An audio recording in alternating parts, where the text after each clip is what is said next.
Got your tax refund? Don't blow it. Upgrade it at Hurl Chevrolet GMC in Goodland. Get into a 26 GMC Sierra 1500 up to $7,000 in rebates or 2.9% for 48 months. Or into a 26 GMC Sierra 2500 $1,000 rebate or 4.9% for 48 months. And the 26 GMC Acadia 2.9% APR plus $750 in rebates with GM Financial. Your refund won't last, but a new GMC will. Stop by Hurl Chevrolet GMC in Goodland or visit hurlchev.com.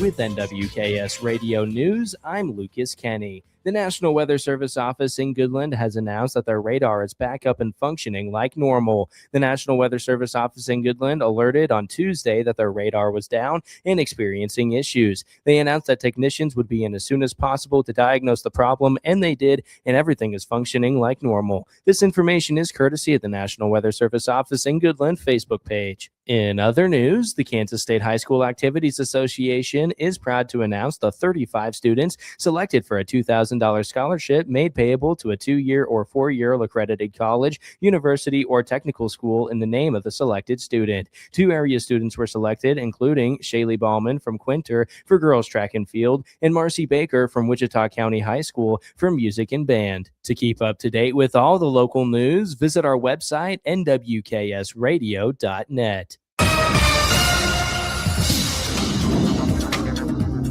Today, a red flag warning will be in place for all of northeast Colorado and southwest Nebraska and Kansas counties along highways 27 and 36, where relative humidities could be as low as 10% and northwest winds will gust 25 to 35 miles per hour. Highs will be in the upper 60s and low 70s both today and tomorrow, with northwest to east-northeasterly winds of 15 to 25, gusting to 35 miles per hour under partly cloudy skies. Could see some sprinkles or light rain showers of just a few hundredths of moisture, and severe storms will be to the east and central and eastern Kansas. Lows will be in the upper 30s and low 40s for tonight and tomorrow night. And over the weekend, multiple pieces of energy will increase chances for showers and storms Saturday evening through the day on Sunday. Highs will be in the 50s and lows in the mid to upper 30s. This meteorologist Chris Schrumick, the NWKS Radio Weather Center. At Ray Community District Hospital and Clinic, they believe in promoting healthier living through compassionate quality care.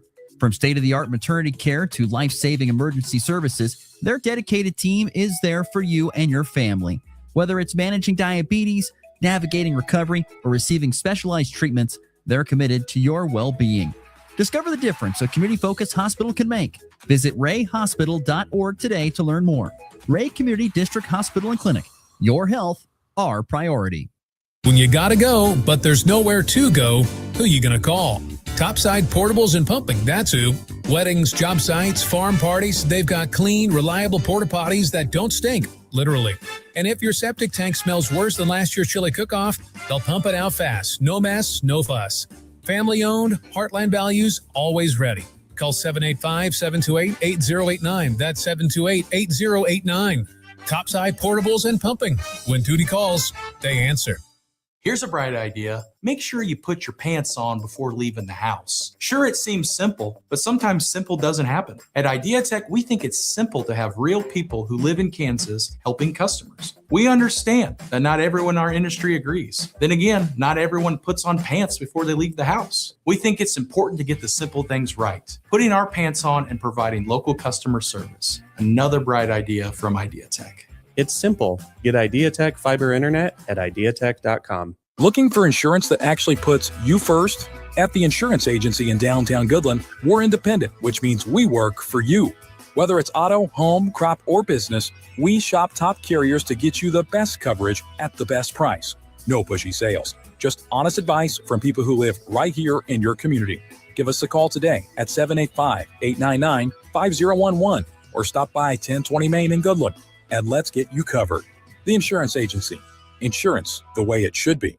If you're shopping for a banking institution, visit with Equity Bank of Hoxie, Grinnell, and Quinter, Kansas. The Equity Bank is heavily invested in local business and activities contributing in many ways back to their community. Their employees are involved with many organizations and area events. Plus, a lot of experience comes with that staff. You'll find valuable local assistance when you bank at the Equity Bank of Hoxie, Grinnell, Quinter, and other locations in Western Kansas. The Equity Bank, member FDIC.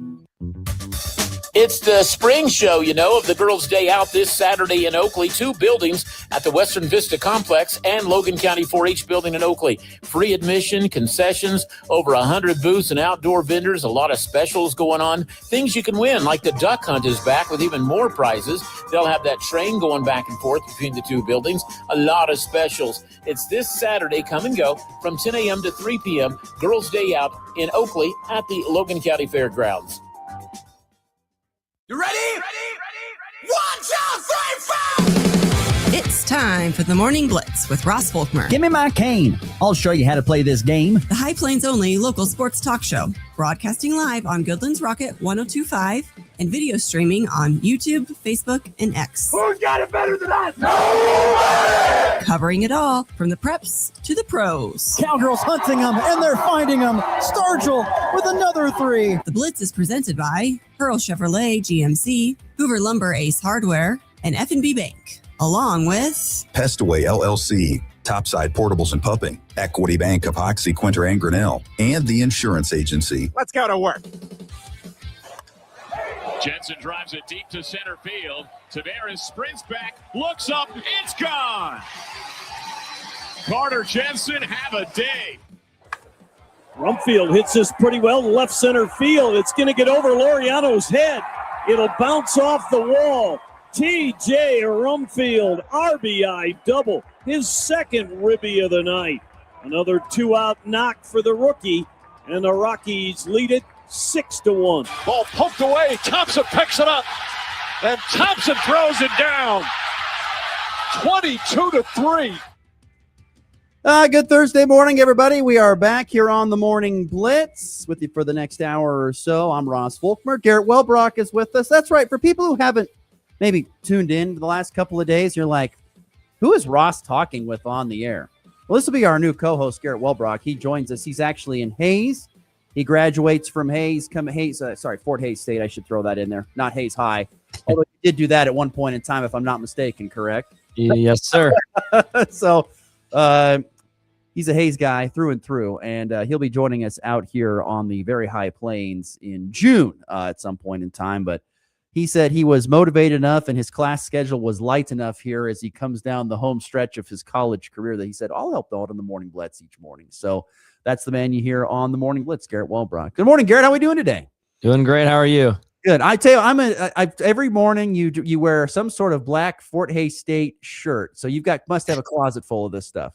Oh yeah. Yeah, I do. I gotta start maybe getting rid of some and go more towards Colby here. So. Yeah. He'll be doing some Colby Eagle coverage. So yeah, that's quite a switch from the black and gold to the orange. Yeah, I know. It's kind of crazy. I usually just pick the first thing I see in the closet, and yeah, these Fort Hays State shirts have been first up. So batting first, batting second. Here we go. Well, I'm excited to see when we get down to some of the later things in the closet. I guess we'll see what happens. But yeah, we will.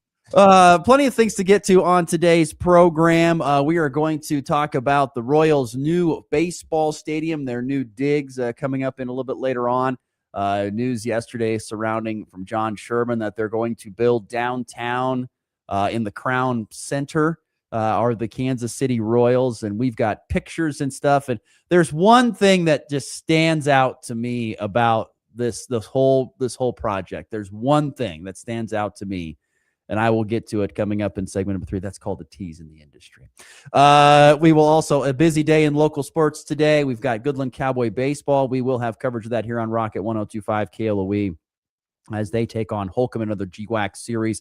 Coverage of that coming up here this afternoon, and some other local sports as well, including a big day for golf, and should be a beautiful day for it too, by the way. Right now, it's partly fair and 46.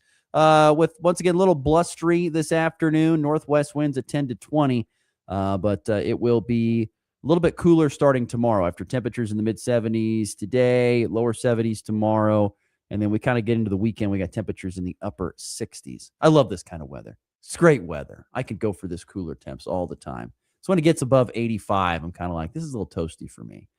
But, air conditioning doesn't work as good.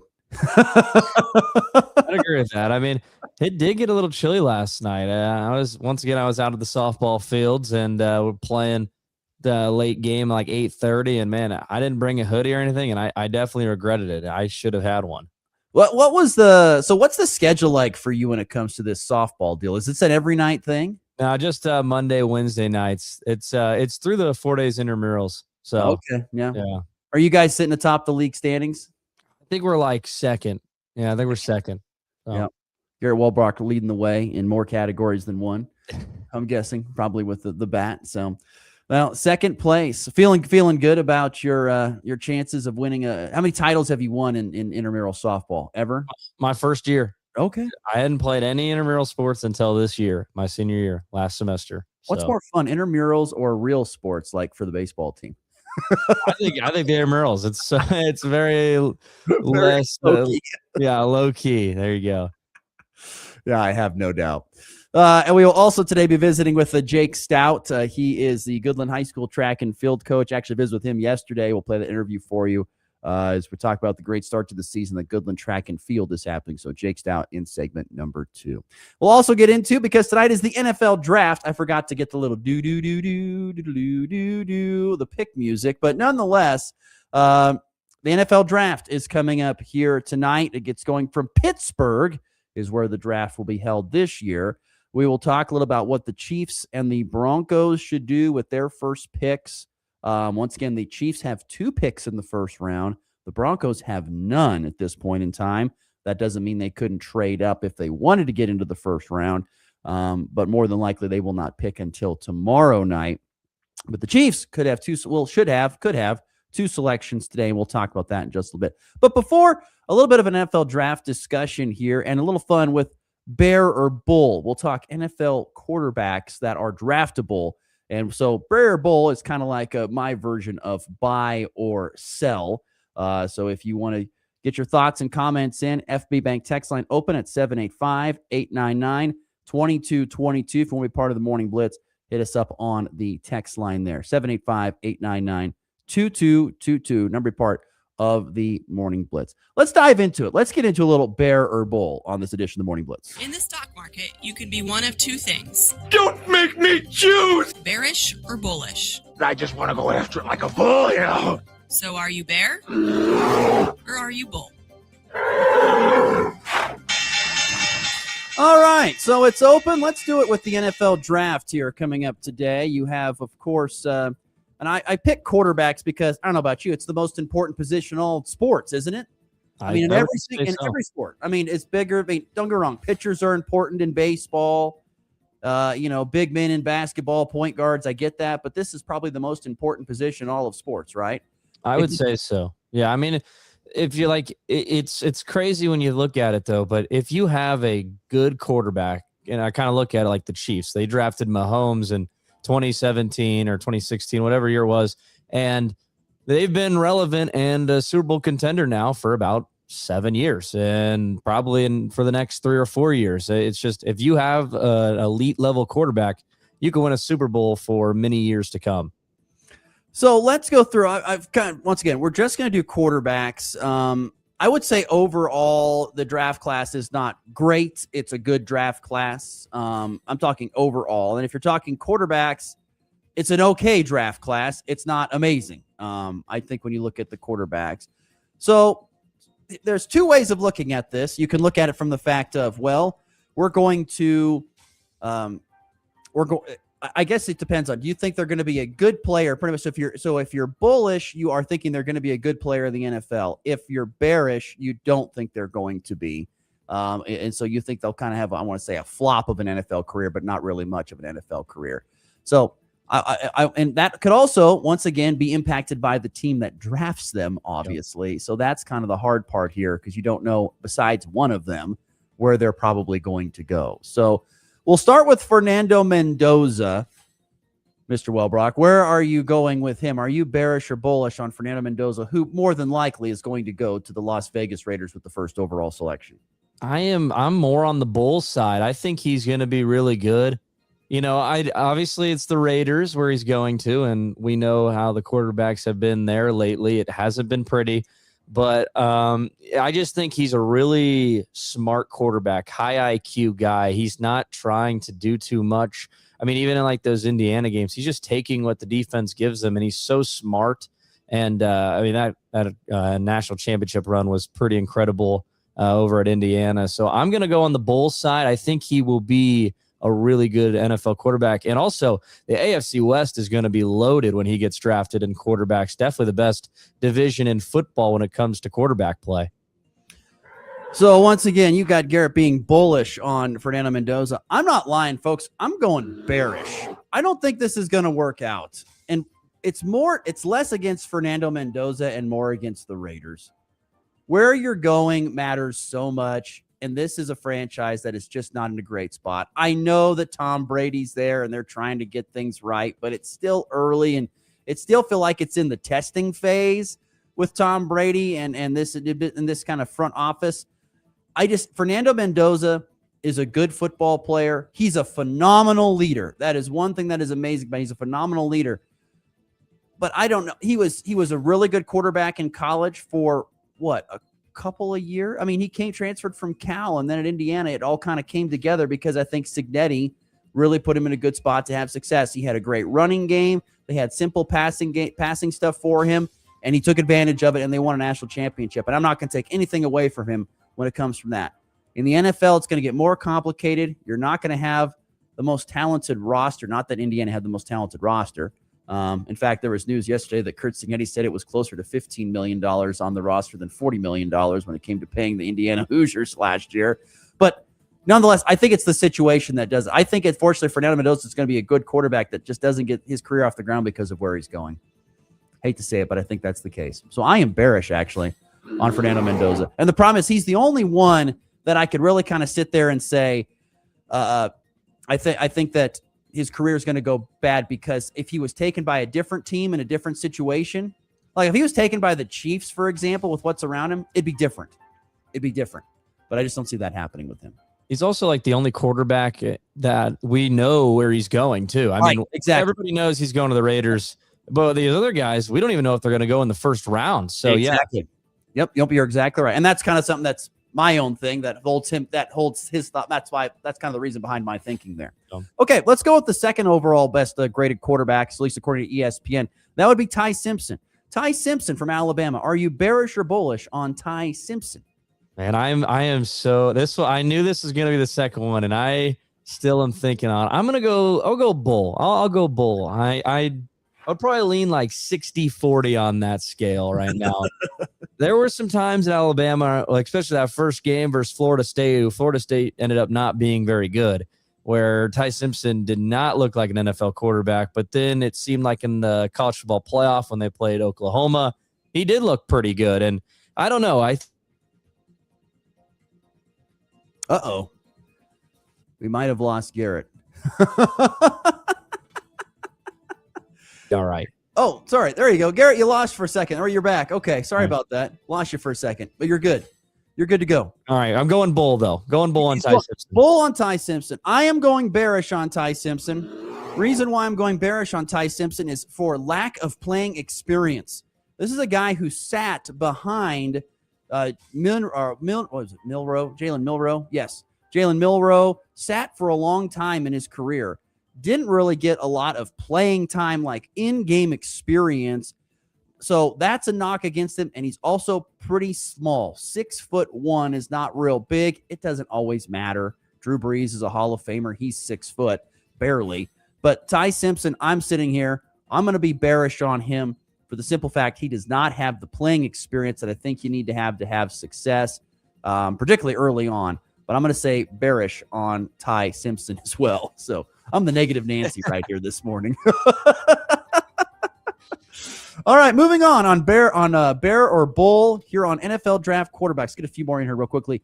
LSU quarterback Garrett Nussmeier is our next one. Bearish or bullish on Nuss? This is my first bear. I'm not high on Garrett Nussmeier. Simply put it, he got benched this season at LSU for some time. And if you're getting benched in college, I don't think you're going to make it into the NFL. I mean, he's got a decent size. He's got some intangibles, but I'm going bear. It's the simple fact of you were not good enough at LSU to even really do much. Yeah, I'm also going to be bearish on this as well for Garrett Nussmeier. I don't think he'll have a great NFL career, if any. He does, when he is in a groove, which meaning, he's in there playing and he's healthy, he is pretty darn good. But it's just been way too inconsistent. Health has been an issue for him. And like you said, he's gotten benched. I'm bearish on Garrett Nussmeier, too. The next one is fascinating. Miami's own Carson Beck. Where do you land with Carson Beck, bear or bull?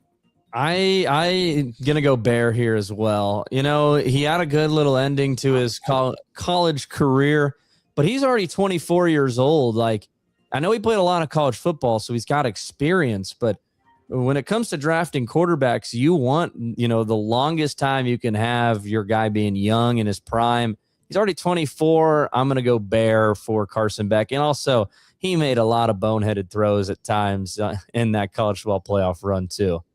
Yeah, this is where I'm torn on this. I guess I'm just going to go bull for one reason only, is that it's down the road on I-70 is in Denver, is where Bo Nix is the quarterback. And Bo Nix was an older guy drafted. He had a ton of college playing experience, and he went to the NFL, and he started, and he's been pretty decent So I think Carson Beck, with all the experience that he had at Georgia and all the experience he had at Miami, I don't care if you're 24 years old, I think he's going to come in. I think he can make an impact for an NFL team.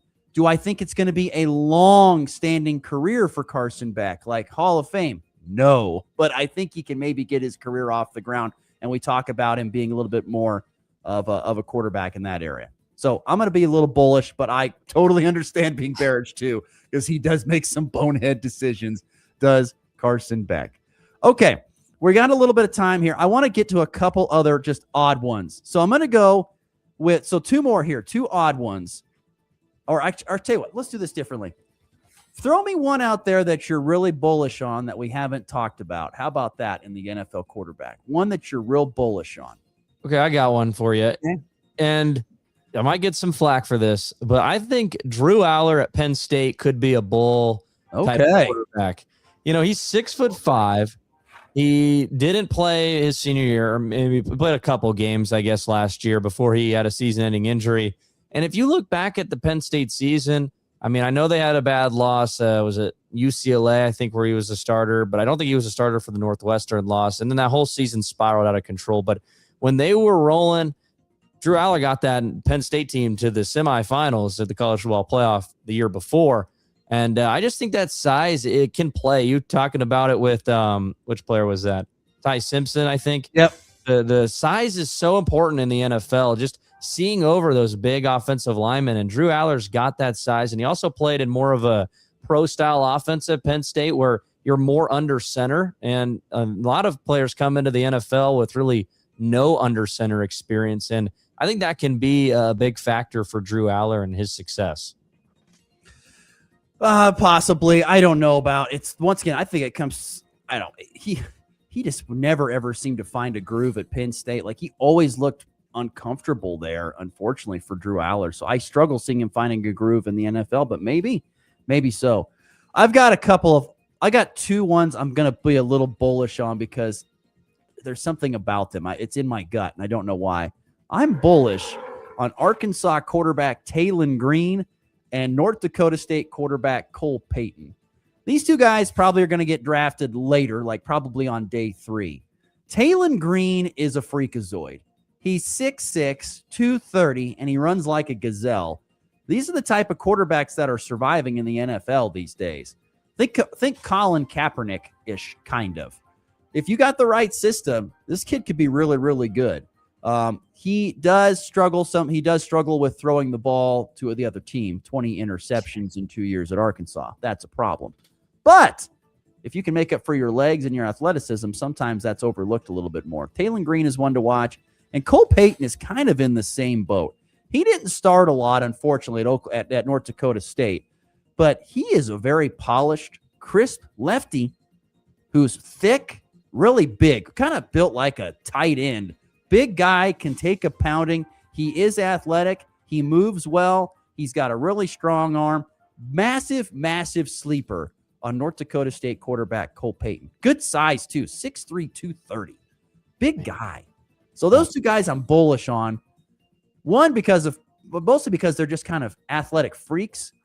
And that's kind of the way the NFL is going. Look at like Jalen Daniels or why can't I think of Jalen Hurts? Guys that are more athletic than just pocket passers. These guys could fit the mold of that. But once again, as we've talked about many a times, it's about the fit. How can you make it fit? You can't put a square peg in a round hole. You can't do that. NFL's gotten better about it over the past few years, but you still got to find the right fit when you're a quarterback. So I'm kind of bearish on that. Any other thoughts on QBs? Otherwise, I want to transition to the Chiefs and Broncos real quick. Yeah, well, is KU's Jalen Daniels? You think he gets picked up by anybody? I don't think he gets drafted, if that's what you're asking. I think Jalen Daniels probably gets an invite to come to a camp and probably goes somewhere. I just don't see him making much as a quarterback. That's kind of where I'm at too. I mean, I know he's been working out with a lot of the quarterbacks that are going to probably get drafted today, but not today, but tomorrow and Saturday. But yeah, I'm on you with that. I don't think he gets drafted. Probably gets picked up by some team. Thoughts on Diego Pavia? Kind of in the same boat. No, I'm not a fan. That's a bear, big bear for me. Big bear. He's got a huge ego, and he's also like 5'8". I mean, he's smaller than I am, and I'm not tall. I couldn't see over an O-lineman. So yeah, there's no way, in my opinion, he goes anywhere. He's like a Johnny Manziel type of quarterback to me. Like he might get signed or drafted tonight, but it's not going to be good for him. Okay, real quickly, what about UConn quarterback Joe? I think it's Fagnano. Joe Fagnano? This is a guy who is a pro-style passer. He kind of reminds me of like a Joe Flacco, not just for the name, but kind of forgotten about on the East Coast. Did a really good job playing quarterback over there at UConn. For now, Colorado State head coach Jimmy Mora Jr. But I don't know. That's another guy to watch deep in the draft that might get drafted and could see someone who has some experience or some success at the NFL. So there you go. A little bit of fun with Bear or Bull here on NFL quarterbacks. Before we get to a break, I do want to talk a little bit about the Chiefs and the Broncos. We're getting hit up on the FNB Bank text line with some thoughts on that. We'll start with our first text coming from Jared H., who says, draft day trade. The Cowboys get pick number 9, 29, and a 27 conditional third-round pick, while the Chiefs get the number 12, number 20, and George Pickens. Thoughts on that trade? I don't mind that at all. I mean, I know the Chiefs are probably wanting to go more defense-oriented early in the draft, but if you still have 2 first-round picks, you can get pretty good defensive players still, and then you add a number 1 or number 2 receiver, probably number 1 for the Chiefs, I would imagine. George Pickens is better than Rashee Rice or Xavier Worthy. I would probably take that deal if the Cowboys were willing to offer it.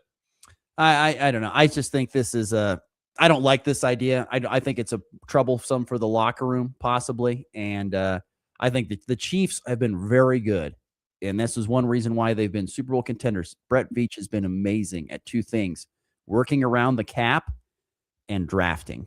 Mm-hmm. They know what they need, they know what they like, and they know what they're looking for, and they usually find it. They're very, very good about that, are the Chiefs. So I see them hanging on to at least one of these first 2 round picks. First 2 first-round picks, I should say. I keep seeing a rumor that the Chiefs are looking at trading up to number 3 with the Cardinals, because the Cardinals are wanting to go offensive lineman, but you can get an offensive lineman later in the first round, like at the number 9 position where the Chiefs are. And then who knows where the Chiefs would go if they were to end up making that deal. I mean, there are so many possibilities if you get that 3rd pick.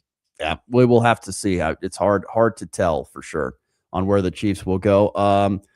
Another thought. I believe this is coming from our good friend Lucas Kenny, who's texting into the program this morning. Morning, Lucas. I don't think it would be necessary, as they can get some pretty good picks. Talking about the Chiefs with the 9th and 29th. Me personally, I really want Reuben Bain. But what's the possibility of the Chiefs trading up further inside the top 10, I guess. I once again, I would not put it past the Chiefs. If they love somebody, they will do it. That's the thing. If they love someone, they will go after it. I don't know who that person is, but this draft, to me, for whatever reason, the Chiefs, unless they just absolutely love Jeremiah Love, the running back for out of Notre Dame, who I think is maybe the best pro player in this draft. I think, that's a skill player. Well, quarterbacks and skills, I think he's the best. I don't know about offensive and defensive linemen very clear on that, but unless they just love Jeremiah Love, which I don't think so because they signed Kenneth Walker to a big deal. I think they sit there at number 9. I'm actually kind of with Lucas on that. I think it will be Reuben Bain who goes to the Chiefs. And what a great deal that would be. I mean, geez, there's a guy who's just been in the news a little bit for having some bad things happening to him. And the Chiefs, it kind of falls to the Chiefs at 9. He could have maybe gone in the top 6 or 7, but he falls to the Chiefs at 9. I could totally see that. That's a total Chiefs pick. Well, and even if he doesn't, I think if the Chiefs were to get Caleb Downs out of Ohio State, I think he's the best secondary player I've seen in a long time coming out of the draft. And the fact he could drop all the way to 9 for the Chiefs as well, because, I mean, it's probably between those two, Reuben Bain or Caleb Downs. Those two would be a big step up in the right direction for that defense.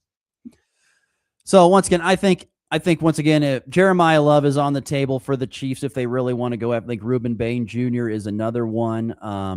The wide receiver out of Arizona State, Tyson, I think is a guy that there's been a lot of talk about them liking him out of Arizona State. So I think those are the guys to watch. Jordan Tyson, the wide receiver out of Arizona State. The Broncos don't get a first-round pick, but just any thoughts on where they might possibly go here with their first pick coming up in the second round? Who knows? Maybe they love someone and they trade back up into the first. We'll have to see. The Broncos' needs, according to ESPN, include defensive tackle, linebacker, and tight end. I will say one player I'm looking out for is Eli Stowers, the tight end from Vanderbilt.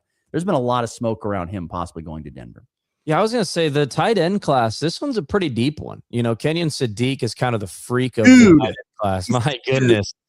That guy is unbelievable, but I think it's a really deep tight end class. I think you can get a good one later on in the second, third round if that's where they wanted to go. Yeah, there's some really, really good tight ends. I mean, according to ESPN, Joe Royer out of Cincinnati's number 9, and he's really good. So is Texas A&M former Nebraska Cornhusker Nate Borkacher. He's a very talented tight end. They got a lot of, you're right. It's a very deep class when it comes to tight ends. So NFL draft once again tonight from Pittsburgh is where that will go. The first round is just tonight, second and third rounds tomorrow, and then 4 through 7 on Saturday. But first round tonight there from Pittsburgh. And once again, the Chiefs with the 9th and the 29th overall selection heading into tonight. We'll see where they do with it. We'll talk about it more on tomorrow's show. All right, let's get to a break. When we come back, we'll be joined on the phone by Jake Stout, Goodland High School track and field coach, next here on the Morning Blitz. Making your home or business uncomfortable? Call Pest Away in Goodland, Kansas, serving all of Northwest Kansas. They provide top-notch pest control services to keep your space safe and pest-free. From ants to rodents, termites to spiders, our expert team is here to help with effective, safe, and affordable pest control solutions. Don't wait. Call Pest Away today at 785-728-7166 for fast, reliable service. Your home or business deserves the best protection. Got your tax refund? Don't blow it. Upgrade it at Hurl Chevrolet GMC in Goodland. Get into a 26 GMC Sierra 1500 up to $7,000 in rebates or 2.9% for 48 months. Or into a 26 GMC Sierra 2500 $1,000 rebate or 4.9% for 48 months. And the 26 GMC Acadia 2.9% APR plus $750 in rebates with GM Financial. Your refund won't last, but a new GMC will. Stop by Hurl Chevrolet GMC in Goodland or visit hurlchev.com. It's time for a check of the markets with the Anderson Trade Group on the Kansas Farm and Ranch Radio Network. Good morning. This is Kate Thompson with Skyland Grain. Today is Thursday, April 23rd. Grains mixed on the overnights. May corn lower 3/4 at 453.5. July down 1/4 at 462.25. December corn up 1/4 at 482. Base soybeans down 1 3/4 at 1161 3/4. July down 1 3/4 at 1177.25. November beans down a cent at 1155.25. Kansas City wheat, the May contract higher 5 1/4 at 643. July up 5 1/4 at 655.25. December hard wheat up 4 1/2 at 682 3/4. Chicago wheat, the May contract higher 2 at 601. 601. July up 2.5 to 609 3/4. December soft wheat up 2.5 at 641 1/4. On the livestock side of things today, live cattle lowered 27.5 cents on the overnight at $243.22. Feeders up 52 cents at $366.85. Lean hogs down 50 cents at $94.85 a hundredweight. On the equity side of things, the Dow down $256 at 49,408. The Nasdaq down 81 at 27,001. Gold higher $3.40 at 4,756. The S&P down 20 at 7,151. Crude oil up 54 cents a barrel at $93.46. If you have any questions about marketing grain or would like to talk about risk management options, give our Colorado office a call. John Hankey or John Stiles at 970-744-4484. Our Kansas City office at 913-748-3000. Or our Skyland Ulysses office 602-356-7800. The Anderson Trade Group, proud market partners with Kansas Farm and Ranch Radio. Find out more at andersongrain.com. The risk of loss through trading futures and or options is substantial, and each investor or trader must consider whether this is a suitable investment. Past performance, whether actual or indicated, is not indicative of future results. The Anderson Trade Group has no guarantee that the advice given will result in profitable trades. Determining what products work on your farm is our specialty at CTech Genetics. We used our robust research system testing on our customers' farms to carve out acres that our new biological planter box treatment Bigger Shield Accelerator has the most impact. That data allowed us to carve out a warranty in the southern tier counties in Nebraska and most of Kansas. If it doesn't pay back, you get paid for the product. Call us at 800-529-4353 or visit ctech.com. That's SEITEC.com for more information. Sports talk that's fast, fresh, and always on point. Yeah, I don't know about that. This is the Morning Blitz.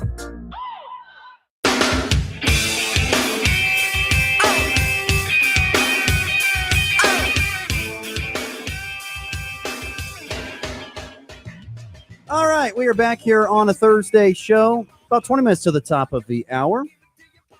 We will talk a little bit on the Royals and their new stadium on the very last segment, but wanted to get an update from Goodland track coach Jake Stout, and he's unable to join us in the morning because he's teaching. You know, he's got one of those important jobs, teaching. But he was able to join me yesterday afternoon. We were able to talk about the Goodland track and field season and how it's been. It's been a great start for the ladies. The guys are coming along really well, and I kind of started out asking him about their very first track meet. Was he surprised with the amount of success that they've experienced here early on this season? Yeah, I mean, we're looking pretty good. We've got some fantastic performances out of the kids so far. Looking, you know, I always look at how are we looking in all of 3A as far as competition goes? And we got many top 20 performances. So it's looking great.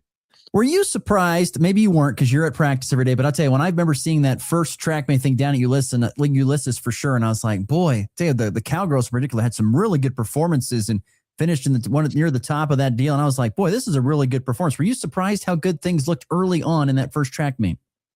Not at all.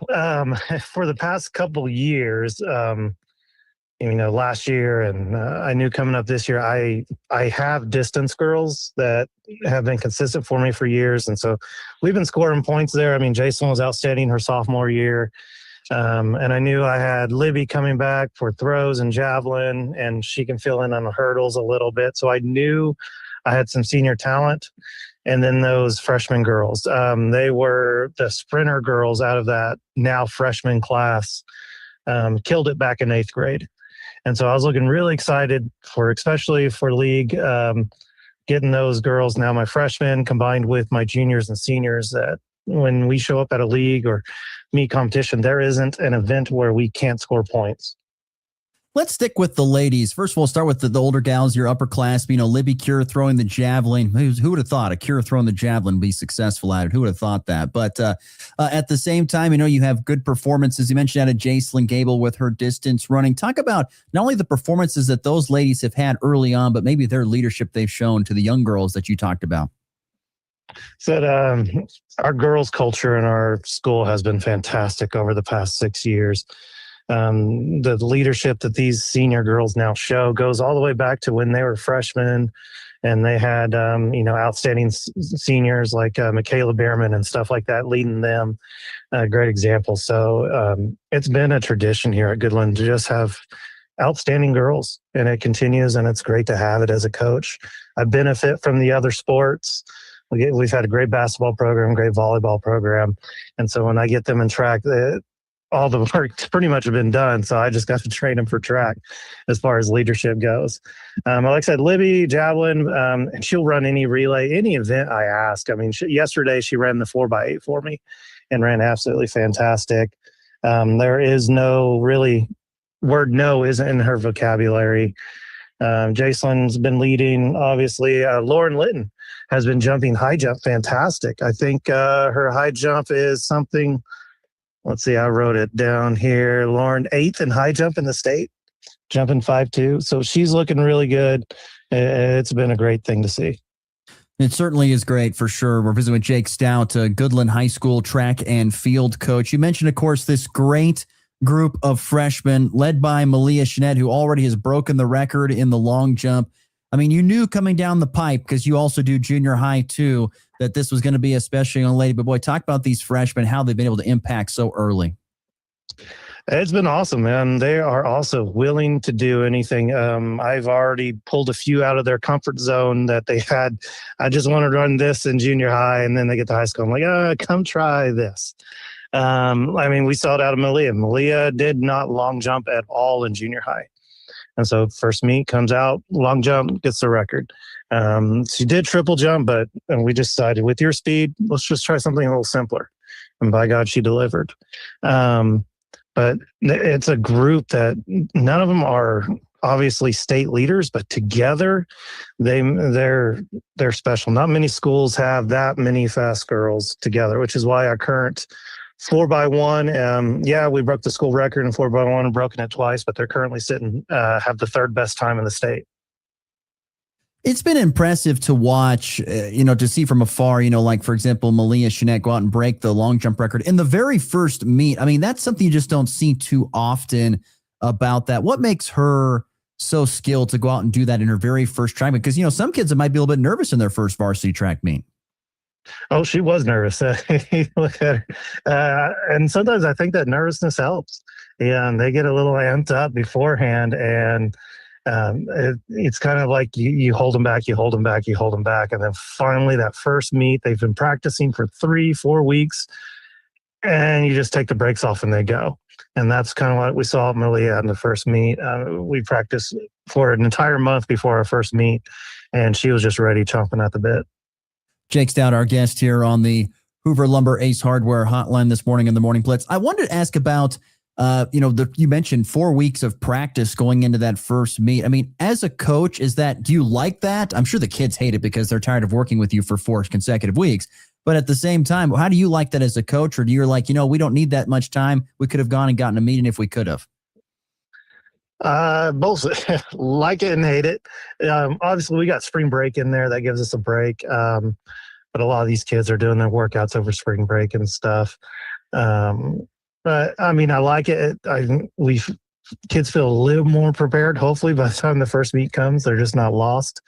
Especially my junior high kids tend to be, no idea where to go. But yeah, I mean, good and bad. Like I said, it gives us time to practice and get ready for meets. Let's talk about the guys' side. They haven't had as much of success as maybe the girls have, but there have been some pretty good performances from the guys here early on this season, right? Yeah, our guys' team is very young. And, boys and girls, kind of a young girls' team can still be very, very talented boys. A young boys' team is usually going to struggle a little bit. I'm waiting for those guys to grow up and mature and develop, grow from being 14-year-olds into 18-year-olds. And so we got a very young boys team, but yet they're working great. Connor is doing Connor things. he's running really great in the sprints. Jackson Miller finally was able to come out for a season. He kind of didn't do track freshman, sophomore year. He's always seemed to come up injured or something from basketball. But we had some great move-ins. The Owens boys, Jagger and Cannon, are doing great things. Roman Mai, freshman, he's doing great things at the distance. So it's been pretty cool to see. Yeah, I saw here in the last meet down at Scott's, I think it was Scott City, where I saw Jackson Miller went out and jumped like 40-plus feet in the triple jump. I mean, that's not an easy thing to just kind of pick up overnight. So it takes a real natural athlete to kind of go out and do that. Yeah, really. Jackson is just one of those natural athletes. He did do track a little bit in junior high. So some of it was there back in the back of his head. But, I mean, right now, state-wise, he's ranked 7th in long jump and 13th in triple jump. So looking at possibly qualifying for state in both those events, it's pretty cool to see. You mentioned Connor Collett. He's been doing a really good thing there at track. He's kind of had to fill into that number 1 sprinter spot, hasn't for you? And how has he done that for you? He's doing great. He's committed. He likes his races. He's arguing with me a little bit on the 400, but he loves 100 and 200. And I said, I put a lot of those guys, and we got the 6th best time in 3A in the 4x1 relay. And so putting these guys together, we've been able to make something out of what we thought would possibly be nothing, but they've come out. And we got kids that really want to be out. And so it shows when we actually put them together. I got to ask, how much as a coach do you enjoy a nice debate about kids, events they want to run versus what you want to run? I feel like you really enjoy that part of coaching. It is for me, just because I like arguing with kids. I'm a teacher as well. But I truly enjoy pushing kids out of their comfort zone. And then at the end of that race, I mean, just happened yesterday, I pushed a kid into the 400, and afterwards she said, that wasn't as bad as I thought it was going to be. And then she didn't realize I heard that, and I called her out on it. And she started like, oh no, I'm going to have to do more of it. But it's really cool that when I do push them out of the comfort zone, they find success. They see what they're actually capable of doing and growing as an athlete. It's been fun. We're almost kind of the midway point of this season. What are you working on now through practice and through these meets to kind of make sure once again that kids are peaking at the right time as you come down the stretch of this season? We're going to battle that balance between how hard can we work you while also staying 100% healthy. And that's kind of figuring out the kids, what's the difference between injured and hurt, and finding that line so we can keep pushing those kids. At meets, I'm still trying to put together, I do think we can qualify some relays for state, so I'm trying to put the best 4 together, and then who can be my best alternate. So I'm experimenting with that with our 400 and 800 runners. But really at this point in the season, it's how hard can we work and stay healthy. How challenging is it as a track and field coach to put together a relay? Because it's not just about, who can run the fastest in certain things, but, about having good, clean handoffs and all that stuff. It's actually pretty easy, depending on the kids. Like right now, my boys, it's pretty obvious who my 4 fastest boys are. That relay has not changed since the very first meet, and it probably won't. There is some challenges where I know 3 of the pieces. I'm like, who's that 4th piece? And that's where it comes where I'm at meets experimenting. It's like, hey, you 2 guys are going to run the open. You're going to run the relay, and I'm trying to check their splits versus their open times. And that can get a little challenging based on what time they ran the race, the weather that day at the race. And so, yeah, it can get a little challenging picking out. If I do have 3 or 2 that I know are in the relay, who are the other 2 or 3 that fill in best? Jake Stout's our guest here on the Hoover Lumber's Hardware Hotline. In your opinion, what is your stronger side of things? Is it the field stuff or the track stuff at this point in time? Girls, I'd say it's our track. We're scoring points in probably 2, maybe 3 fields for girls. Girls, once we get on the track, our points start jumping up. Boys, it's fairly split. We got Jackson Miller obviously doing great things on his jumps. So it splits a little bit. I do want to see some improvement in our throws, which we have a ton of kids out for throws this year, more so than we've ever had. So I'm hoping those improve a bit over time. But yeah, it's definitely running, though, this is bias coming from one of the running coaches. So you were last Tuesday, you guys were at the Scott City Relays, and the previous couple of meets, especially the girls, have really flexed and shown that they're really one of the better teams. They go to Scott City and against some really good competition and finish, kind of in that 2nd, 3rd, 4th spot in those areas there. What do you hope the team takes away from the tough competition at the Scott City Relays earlier this week? We talked about it before we went. I was like, if we score a point at all, it's earned. And so just talking to these kids at maybe sixth place at Scott City isn't bad. You worked for that. You earned that single point you got for our team. It's not always about the medal. It's about just competing and doing our best. Before we let you go, you also do, of course, the junior high, and you're blessed this year, of course, to coach your own son, Liam. And Liam's been working on his pole vaulting, and Liam unfortunately had an accident in practice, breaking his arm. I want to know how you're feeling today. I know you said here a little bit ago you were feeling a little guilty. Are you feeling all right? I'm surviving. This kid's motivated. He was dragging me to the track every Sunday morning. Opening up the pole vault shed, pole vaulting on our own for an hour or two. And it unfortunately caught up to us. The last Sunday he brought me out, and we were trying to jump on a new pole. It did not work out. He did not land on the mat, and broke his arm, slight concussion. And we were really close. We were really close to getting the school record for the 8th grade boys. He was jumping 10.6, almost jumping 11 feet. But, injuries happen. It's just junior high. So I'll get him back for high school and we can compete next year. What was going through your mind when you got up on that new pole and you knew he wasn't going to make the mat? I can only imagine what was running through your head. Those words are not safe for radio, Ross. I'm sure they are not. I'm sure they're not. Once again, Jake Stout, head track and field coach for Goodland High. Thanks, Coach, for the time. Appreciate it. Best of luck with the upcoming meets. We'll talk again soon. All right. Thank you, Ross. Once again, thanks again to Jake Stout for joining me yesterday, talking about the great season that Goodland Track and Field is off to. We'll take a break. Come back. Royals have a new stadium. Well, at least they're planning on having a new stadium. But there's one thing that stands out to me about it for sure. We'll get to that next here on the Morning Blitz. You can feel it in the air. Longer days, greener lawns, and plenty of projects waiting around the house. Good thing Hoover Lumber Ace Hardware in Goodland has you covered. Freshen up your home with Benjamin Moore paint, tackle the yard with powerful Ego battery tools, and give your lawn the boost it needs with Stage 1 Ultimate Fertilizer. Thinking about cooking outside? Check out their great selection of grills, griddles, smokers, and outdoor living essentials. And remember, if you need it, Hoover Lumber Ace Hardware probably has it. They even have milk. Hoover Lumber Ace Hardware in Goodland and Colby, your place for just about everything. Got your tax refund? Don't blow it. Upgrade it at Hurl Chevrolet GMC in Goodland. Get into a 26 GMC Sierra 1500 up to $7,000 in rebates or 2.9% for 48 months. Or into a 26 GMC Sierra 2500 $1,000 rebate or 4.9% for 48 months. And the 26 GMC Acadia 2.9% APR plus $750 in rebates with GM Financial. Your refund won't last, but a new GMC will. Stop by Hurl Chevrolet GMC in Goodland or visit hurlchev.com. Want the latest devices and great service? You'll find both at Next Tech Wireless. Right now, when you bring your number to us, you can get unlimited data plus the iPhone 17 for as low as $25 a month. That's the phone you want, the coverage you need, and the price that fits your budget. Why pay more somewhere else? Make the switch, keep your number, and start saving today. Next Tech Wireless, 20 years of connecting Kansas.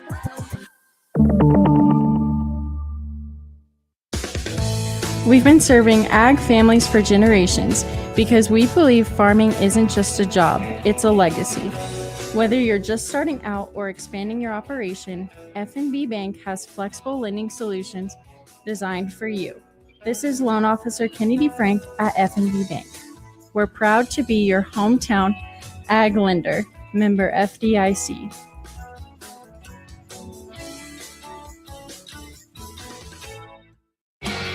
It's game time. What time is it? Game time! You're listening to the Morning Blitz.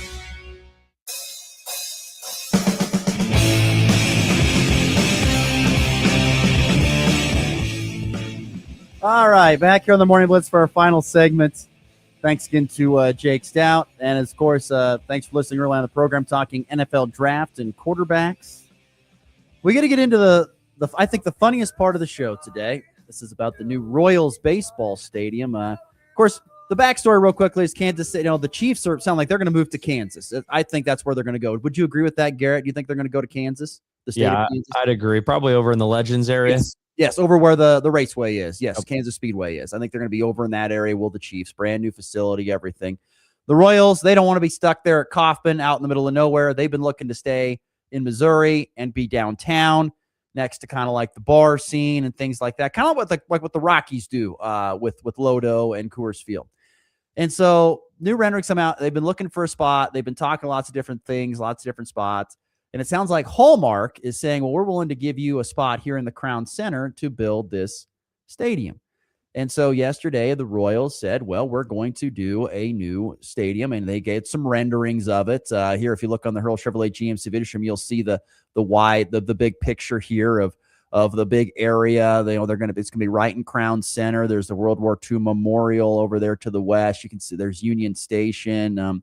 It's gonna, I like it. It's gonna have and these are all renderings. Once again, they could change over time. I think that's like a hotel in left field, doesn't it?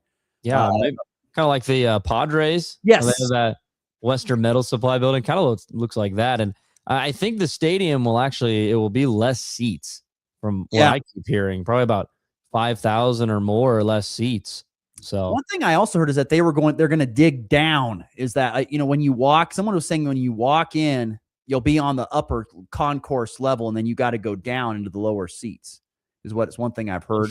There was a guy I saw on social media. He did a bunch of renderings of what it would look like, the backdrop, and you're going to see a lot of the Kansas City skyline, as you can see kind of from this photo. You'll get a lot of the KC skyline as well. But there was one thing that stood out to me about the renderings of this new stadium there in the Crown Center, and it's this. Take a look at this photo here on the Hurl Chevrolet GMC video stream. If you look behind home plate and off to the right, if you're standing behind home plate and to the right outside, that is what is known as Our Lady of Sorrows Catholic Church that is on the corner there on Gillum Road. That is a Catholic church right there, and it's right next to the stadium. And the amount of comments that I've seen talk about, well, we can go to church and pray for wins and pray for forgiveness after losses. It really is hilarious. This is the funniest thing. That church is just going to be in the middle of nowhere next to this big brand new baseball complex. That's funny. Oh my! Had you not seen that before? I hadn't seen it, no, until you just pointed it out. Yeah, I even saw this in the green circle. I've been green circled for it. That is Our Lady of Sorrows Catholic Church that is in the corner. And then just this morning, Ryan Wallace made a great tweet. He said, Poor old Lady of Sorrows stuck there looking like Carl's house in Up.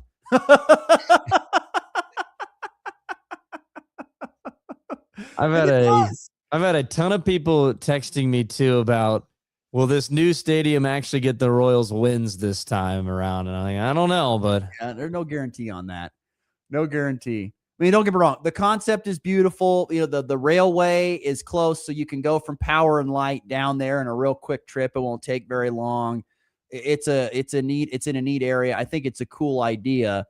It looks beautiful. Of course, all images and stuff like this look sweet. But the one thing that stood out to me once again was the Catholic church there on the corner of the street. It's there by itself. It's so close to the stadium. I mean, you talk about odd. Yeah. Anyway, that's the new Chiefs once again, or Royals getting a brand new stadium. We'll see how that all ends up panning out for them here in the coming years. By the way, real quickly, some news on that. Just some facts and figures. Going to cost about $1.9 billion. Not a surprise. It's 85-acre development they're going to work on. The interesting, 2/3 of the funding going to come from private sources, so not a lot is going to cost, the city per se, but 2/3 from private sources, the rest coming from public partnerships. Like I said, it's going to be in a walkable location connected by streetcar to the Power and Light District, connected to the streetcar and Power and Light District. And the team's lease with Kauffman runs through 2031, so they hope to have the stadium done by 2032. So they can have it starting there. So, which is coming up faster than we all would think. But there you go. All right, we got to get out of here. Up on the walk-off.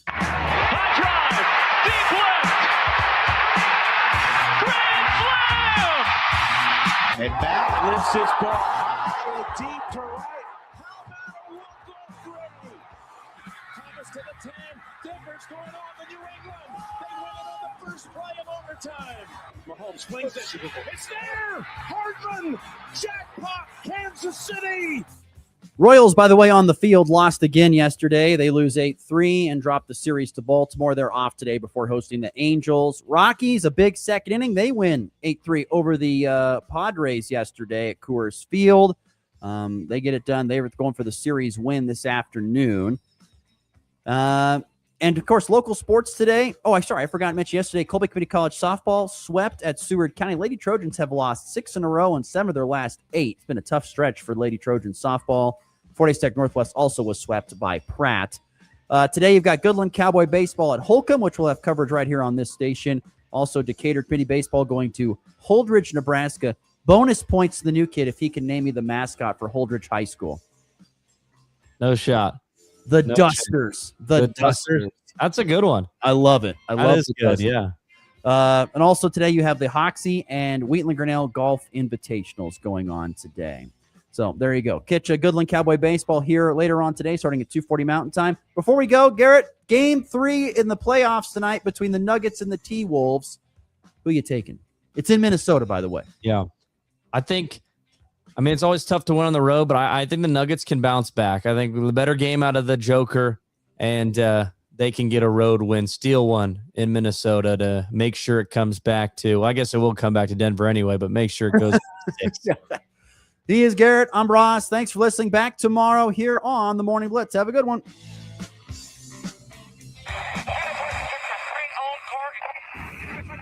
Rocket 102.5 KS.